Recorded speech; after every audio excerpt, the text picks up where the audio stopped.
Hello viewers, এখন আমরা দেখব অ্যাডোবি ফটোশপের মাধ্যমে আমরা কিভাবে অ্যানিমেশন তৈরি করতে পারি বা জিআইএফ ফাইল তৈরি করব।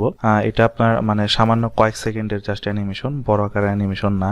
তো আমরা কাজ শুরু করি। আমরা প্রথমে ফাইল মেনু থেকে নিউ একটি আমাদের উইন্ডো মেনু চলে এসেছে এখানে। সেইখানে আপনার টাইটেলের জায়গায় আপনি যে কোনো একটি নাম ব্যবহার করতে পারেন। আমরা জাস্ট এই পর্যন্তই রাখলাম। এই জায়গায় ওয়াইড 700 পিক্সেল, হাইট 500 পিক্সেল, আর এই জায়গায় রেজুলেশনটা আমি 72 করে দেই। পোর্ট ক্রিয়েট করলাম। তারপর আমি এখান থেকে ডবল ক্লিক করে আমি এটার লেয়ারটাকে আনলক করে দেবো। দেন এখন আমার অ্যানিমেশন ক্রিয়েট করার জন্য আমার ফার্স্ট এটা করতে হবে, সেটা হচ্ছে আমি নিচে একটা টাইম লাইন নিয়ে আসবো। তো টাইম লাইনের জন্য উইন্ডো মেনু থেকে আমরা এই টাইম লাইনে ক্লিক করার সাথে সাথে নিচে আমার একটা টাইম লাইন চলে আসছে। ওকে, দেন আমি সিলেকশন দ্বারা সিলেক্ট করি এবং কন্ট্রোল টির মাধ্যমে আমি আর্টবোর্ডটাকে সিলেক্ট করব। কন্ট্রোল আর এর মাধ্যমে আমি রুলস নিয়ে আসবো। আনার পর আমি এই রুলস এর মাধ্যমে আমি এই বোর্ডের মাঝখানে একটা মেজারমেন্ট নেব, জাস্ট একটা সেন্টার পয়েন্টটা নির্ধারণ করার জন্য। এখন আমি টেক্সট টুলের মাধ্যমে এখানে লিখবো। এখানে আমি কমান্ড দিলাম এস, দেন এটাকে সিলেক্ট করে কন্ট্রোল টি, এটাকে আমি ডার্ক করে বড় করব। আচ্ছা, আমি এখানে বসালাম এবং এন্টার প্রেস করি। তো এটার কালার পরিবর্তন যদি করতে চাই, আমার যেটা করতে হবে সেটা হচ্ছে যে আবার টেক্সট টুলের এখান থেকে ডবল ক্লিক করার সাথে সিলেক্ট হয়ে গেল। আমি এখান থেকে আমার ফন্ট সাইজ চেঞ্জ করতে পারি, ফন্ট স্টাইল চেঞ্জ করতে পারি। এখান থেকে আপনি যে কোনো মন খুশি মতো ফন্ট নিতে পারেন। আমি ডিফল্ট ফন্টটাই রাখছি, চেঞ্জ করব না। এখান থেকে আপনি যে কোনো একটা স্টাইল করতে পারেন। আচ্ছা, আমি বোল্ড করে দিই। এখান থেকে দেখি বোল্ড, লেখাটা বোল্ড হয়ে গেছে। এখান থেকে আপনার সাইজ কতটুকু নেবেন সেটা করতে পারেন, এটার শেপ কিরকম হবে এটা সিলেক্ট করতে পারেন। এখান থেকে লেখার কালার চেঞ্জ করতে পারেন। জাস্ট এখানে ক্লিক করার সাথে বোর্ডটা চলে আসবে। দেন আমি এখান থেকে লেখার কালারটা চেঞ্জ করব। দেখি আমি এই কালারটা নেই, দেন ওকে প্রেস করি। দেখেন আমার লেখার কালারটাও চেঞ্জ হয়ে গেছে। দেন আমি এখান থেকে আবার একটি নতুন স্লাইড নেব। ওকে সিলেক্ট করলাম। সিলেক্ট করার পর আমি এখন যেটা করব সেটা হচ্ছে যে এইখান থেকে আমি ওই লেয়ারটাকে হিডেন করে দেবো। দেওয়ার পর আবার টেক্সট টুলের মাধ্যমে এই কর্নারে লিখি আমি হচ্ছে এ। আচ্ছা, লেখার পর সিলেকশন, কন্ট্রোল টি প্রেস করে তারপর এটাকে অল্টার শিফট ধরে আমি এটাকে টেনে বড় করব। আচ্ছা, আমি এটাকে এখানে এনে বসিয়ে দিলাম।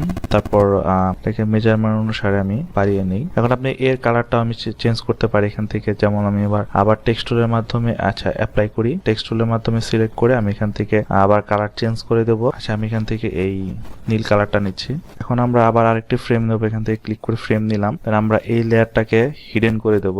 দেওয়ার পর আমি এখানে আবার আরেকটা অবজেক্ট তৈরি করি লেয়ার নিয়ে টেক্সট টুলের মাধ্যমে। আচ্ছা, এখানে জি কমান্ড দিলাম। দেন এটাকে আবার কন্ট্রোল টি প্রেস করে অল্টার শিফট বাড়িয়েছি এবং এটাকে আমি এখন এই মেজারমেন্টে আনবো। এখান থেকে আমি এটাকে নিয়ে নিই আমার মন মতো করে। ডবল ক্লিক করে সিলেক্ট করে এখানে আবার আমার কালার বক্সটা চলে আসছে। তো আমি এখন যেটা করব সেটা হচ্ছে এখান থেকে আমি একটি কালার দিয়ে দেবো। এই কালারটা ব্যবহার করি। আবার আমি নতুন করে এখানে আরেকটি ফ্রেম নিলাম। নেওয়ার পর আমি এটাকে হিডেন করে দেবো। তারপর এখন আমি আবার আরেকটি অক্ষর লেখা চাচ্ছি আমি সেম। ধর আমি এখন আবার এই লেখাটা আবার নিতে যাচ্ছি। তো এই যে আমার যে এই লেয়ারটা যা আছে, জাস্ট আমি শুধু কন্ট্রোল জে প্রেস করব। এটা কপি লেয়ার হয়ে গেছে। এটাকে আমি উঠিয়ে আনি, প্রথমে নিয়ে আসলাম। এটাকে আমি সিলেক্ট করি। দেখেন আবার আমার এই লেয়ারটা চলে আসছে। এভাবে আপনি যদি একটা লেখা বারবার একটা অবজেক্ট বারবার আনতে হয়, আমি এভাবে কপি করে নিয়ে আসবেন স্লাইডটাতে। দেন আমি এখান থেকে আবার আরেকটি নিউ ফ্রেম নিলাম। দেন এখন আমি এইটাকে হিডেন করব। হিডেন করে টেক্সট টুলের মাধ্যমে নতুন করে আরেকটি টেক্সট নেই। এখন আবার সিলেক্ট করে এটাকে, আমার রুলটা নেওয়ার উদ্দেশ্যটা আপনারা বুঝতে পারছেন যে আমি কেন এই রুলটা নিয়েছিলাম। দেখানোর প্রত্যেকটা লাইনটা ঠিক করার জন্য আমি রুলটা নিয়েছি। এন্টার প্রেস করি। আবার আমি সেম ভাবে সিলেক্ট, দেন কালার। আমরা এইভাবে স্লাইডটা নিলাম। এখন ফাইনাল স্লাইড নেবো আরেকটি। নিউ স্লাইডটা নিলাম। নিউ স্লাইড নেওয়ার পর আমি আগে এটাকে হিডেন করে দেই টেক্সট টুলের মাধ্যমে। আমি এখন এখানে যা যা লিখেছি, আমি টোটাল লিখেছি হচ্ছে সাগর, SAGAR। দেন এটাকে কন্ট্রোল টি দিয়ে সিলেক্ট করলাম। অল্টারশিপের মাধ্যমে আমি এটাকে সাইজ করে নেই। আর আমি এখান থেকে কালার চেঞ্জ করে দিতে পারি। আচ্ছা, তার জন্য আমরা আরেকটা কাজ করতে পারি কালার চেঞ্জের জন্য। যদি চাই যে না আমরা এই স্লাইডগুলোতে যে কালারগুলো ব্যবহার করছি যে অক্ষরে, আমি ঠিক সেম অক্ষরে সেম কালার ব্যবহার করতে চাই। তো তার জন্য প্রথমে দেখুন আমি কাজ করি, আমি এস অবজেক্টটাকে নিয়ে আসি। আচ্ছা, এই লেয়ারটাকে আমি ওপেন করলাম। ওপেন করার পর টেক্সট টুলের মাধ্যমে আমরা এই এসকে সিলেক্ট করি। সিলেক্ট করে আমরা এখান থেকে কালার মেনু অপশনে যাই। কালার অপশনে গেলাম। আচ্ছা, কালার অপশনে আসার পর আমরা এখান থেকে এই টুলের মাধ্যমে আমরা এই কালারটা সিলেক্ট করলাম। জাস্ট দিয়ে দেই। আমার এস এর কালারটা দেখুন, আমি সেম কালারটা চলে আসছে। এখন আমি এসকে হিডেন করে দেবো। একে নিয়ে আসি, এ সিলেক্ট, আবার সেম প্রসেসে একে সিলেক্ট করার পর এখান থেকে কালার নেব। সিলেক্ট করার পর আমি এই কালারটাও চেঞ্জ করে দিলাম। আবার আমরা টেক্সট টুল দ্বারা এটা এই একে সিলেক্ট করি, তারপর কালারটা নিলাম সেম ভাবে, কারণ এর দুটো আমি সেম কালার রাখছি, যার কারণে আমি দুইটাকে এখন করে নিলাম। ওকে, আমি এর কাজ শেষ, উঠিয়ে দিই। জি সিলেক্ট করার পর আমি জি লেয়ারটাকে আনি এখানে, তারপর জি কে সিলেক্ট করি, একইভাবে সেম ভাবে আমি কালারগুলোকে পরিবর্তন করে যাচ্ছি। দেন আমি যদি চাই যে এখানে আমি কিছু ইফেক্ট ব্যবহার করব, তো তার জন্য আমাকে যেটা করতে হবে, আগে আমার অবজেক্টটাকে সিলেক্ট করতে হবে, লেয়ারটাকে সিলেক্ট করলাম, লেয়ার অপশনে গিয়ে লেয়ার স্টাইল, এখান থেকে আমি শ্যাডো ইউজ করে দিতে পারি। জাস্ট এই বক্সটা আসার পর আমি এখান থেকে দেখি যে অক্ষরগুলো থেকে আমার শ্যাডো চলে আসছে, দেখেন এই যে স্টাইলাইজ হয়ে গেছে। আপনি বিভিন্নভাবে করতে পারেন, সেটা আপনার ব্যাপার, আমি জাস্ট ডেমো আকারে দেখাচ্ছি আপনাদের। হয়ে গেল, এটা আমাদের লাস্ট স্লাইড। আমরা এখন আমি আপনাদের স্লাইডগুলো চেক করব। হ্যাঁ, স্লাইডগুলো চেক করে দেখি ঠিক আছে কিনা। আচ্ছা দেখেন, ফার্স্ট স্লাইডটাকে আমি সিলেক্ট করি। আচ্ছা, আমাদের কতগুলো লেয়ার এখানে আছে, আমি এতগুলো লেয়ার রাখবো না, আমি জাস্ট একটি লেয়ার রাখবো, যার কারণে আমি অন্য সবগুলো হিডেন করে দেবো। আচ্ছা, শুধু আমি এই এস লেখাটা রাখবো, যার কারণে আমি শুধু এই জায়গায় এই এস লেয়ারটাই রাখবো, আর অন্য সব লেয়ার হিডেন থাকবে। এই লেয়ারটাকে সিলেক্ট করলাম, আমি এস এর লেয়ারকে সিলেক্ট করলাম, সিলেক্ট করে লেয়ার থেকে লেয়ার স্টাইলাইজ, এখান থেকে আমি শ্যাডো। আচ্ছা, এখানে আপনার মন খুশির মতো আপনি দেবেন আপনার শ্যাডোগুলো, আমি জাস্ট আপনাদের কাজের ধরন দেখানোর জন্য আমি করছি এগুলো। হয়ে গেল, আমি সেকেন্ড স্লাইডে আসি, দেখি এখানে আমার খালি আছে, তো আমি এখানে আমি শুধু এই অবজেক্টটা রাখতে যাচ্ছি এ, এবং এটাকে ডিজাইন করতে পারি সেম ভাবে, একদম সেম ভাবে ডিজাইন করে দিই। শ্যাডো,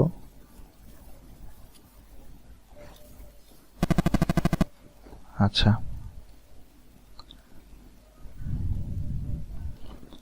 তারপরের স্লাইড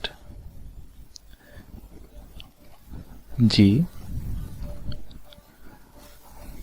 জিকে আমরা এখন স্টাইলাইজ করব।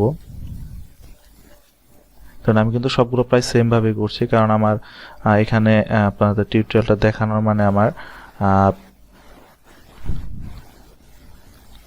টিউটোরিয়ালটা দেখানো মানে এই না যে আপনার কিভাবে লেখাগুলো ডিজাইন করবেন, ড্রপ শ্যাডো করবেন। আমার দেখানোর উদ্দেশ্য হচ্ছে অ্যানিমেশনটা করা। কিন্তু অ্যানিমেশন করতে হলে আমাদের কিছু কাজ করতে হয় প্রাইমারি, সেই কাজগুলোর জন্য আমি জাস্ট এগুলো বারবার করে কাজগুলো আমি করছি। ওকে, ও সরি, আমি লেয়ারটা সিলেক্ট করি না। আচ্ছা, লেয়ারটাকে সিলেক্ট করি, করার পর লেয়ার স্টাইলাইজ, ড্রপ শ্যাডো। এখানে দেখেন অনেক শ্যাডো আছে, অনেক রকমের স্টাইল আছে। আমি এখানে ড্রপ শ্যাডো ইউজ করে দিই, দেখি। হ্যাঁ, ড্রপ শ্যাডোটা ইউজ করলাম। বা এখান থেকে আপনি মোডটাও চেঞ্জ করতে পারেন, এই যে দিলাম। আচ্ছা, একটা অক্ষর চেঞ্জ করে দিলাম। তারপর হচ্ছে আর এটা সিলেক্ট করি, লেয়ারটাকে সিলেক্ট করে লেয়ার স্টাইল, আপনি মন খুশি মতো লেয়ার স্টাইল নিয়ে নেবেন। আমি জাস্ট আপনাদের কাজ দেখানোর সূত্রে আমি শুধু দেখিয়ে যাচ্ছি। ওকে, আমার লাস্ট স্লাইড। আর আচ্ছা, আমার আর স্টাইলাইজ করা আছে। তো এখন চাইলে আপনি এখান থেকে আপনার ব্যাকগ্রাউন্ডটা কালার করে দিতে পারেন। আচ্ছা, আমি লেয়ারটাকে সিলেক্ট করি, ব্যাকগ্রাউন্ড লেয়ারকে সিলেক্ট করলাম, সিলেক্ট করে আমি এখানে দেখি কালার নেই, এখান থেকে আমি কালার নিয়ে নেই।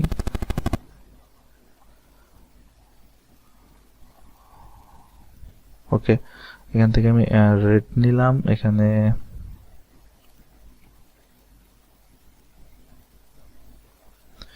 আচ্ছা ইয়েলো কালারটা নেই, এখান থেকে কমান্ডের মাধ্যমে নিয়ে নিই 100% ইয়েলো। ওকে, আচ্ছা গ্রেডিয়েন্ট টুলের মাধ্যমে একটা গ্রেডিয়েন্ট কালার করে দিই। আচ্ছা, ব্যাকগ্রাউন্ডটা আমার কালার হয়ে গেল। এখন আমি এখানে স্লাইডের থেকে আমি সেকেন্ড দিয়ে দেবো, কত সেকেন্ড করে একটা স্লাইড রান করবে। আমি এখানে 2 সেকেন্ড করে দিচ্ছি, প্রত্যেকটা স্লাইড 2 সেকেন্ড করে, 2 সেকেন্ড 2 সেকেন্ড 2 সেকেন্ড। আচ্ছা, আমার প্রত্যেকটা স্লাইড 2 সেকেন্ড করে মুভ করবে। আমার কমান্ডার মানে হচ্ছে এটা। এখন আমি ফার্স্ট স্লাইডকে সিলেক্ট করে এই 2 ইঞ্চ অ্যানিমেশন, এই যে এই আইকনটা যে আছে, এই আইকনটাতে ক্লিক করব। ক্লিক করার পর আমার একটি বক্স চলে আসে, দেখেন আমি ঠিক এইভাবে রাখবো। এই জায়গায় ফ্রেমের মধ্যে 5টা করে ফ্রেম থাকবে। আচ্ছা, এখানে 5টা ফ্রেম বাড়িয়ে দিলাম। আচ্ছা, এখন আবার এই কে সিলেক্ট করে আবার 5টা বাড়িয়ে দিই। তারপর জি, সেম আমি প্রত্যেকটার 5টা করে ফ্রেম বাড়িয়ে দেব।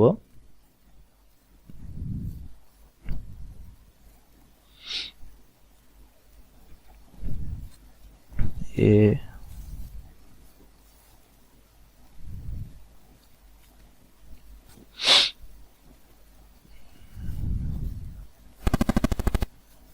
তারপর আর লাস্ট ফ্রেমটা আমি বেশি বাড়াবো না, লাস্ট ফ্রেমটা আমি 3টা বাড়িয়ে দিই, just it's enough I think. Okay, আমাদের স্লাইডটা তৈরি করা হয়ে গেল। আমরা এখন প্রাথমিকভাবে দেখি আমাদের অ্যানিমেশনটা আসলে কি, আমি এতক্ষণ বলছি আমরা কি করলাম, আমাদের কি অ্যানিমেশন তৈরি হলো। জাস্ট এখানে প্লে করি, দেখি এটার অবস্থা কি এখন বর্তমান। আচ্ছা,